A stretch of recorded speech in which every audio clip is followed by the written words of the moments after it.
I'm gonna make you as average as I possibly can.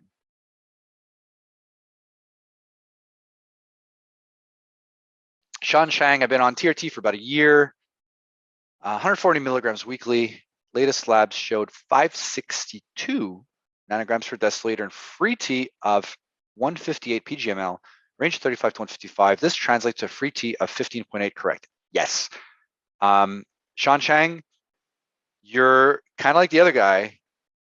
You got a doctor who's saying, here's the range. I'm going to get Sean Chang right in the middle. So of all the I'm going to take the average of the population. I'm going to make him like the average. Okay, but the average of the population are typically guys not even on TRT. You're now the average. Congratulations on treatment. Would you not want to be like closer to like I don't know, like if you're going to take a treatment, right? Don't you want to be?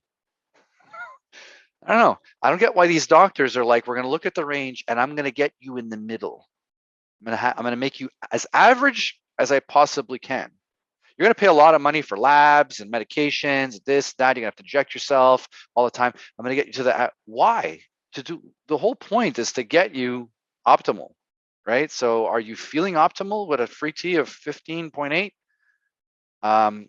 To put stuff into context, most guys, again, it says on all the videos that report saying, I've had all my issues resolved. I feel fantastic.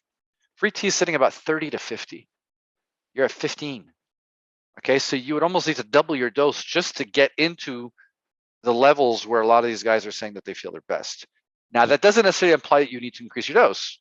Maybe at 15.8, you're like, I feel amazing. I'm having sex all the time and I couldn't be better. Well, then leave it alone. But if you are still having some kind of symptoms and you're saying, I'm on this treatment and I expected a little more, you got room to go up. You got plenty of room to go up, okay?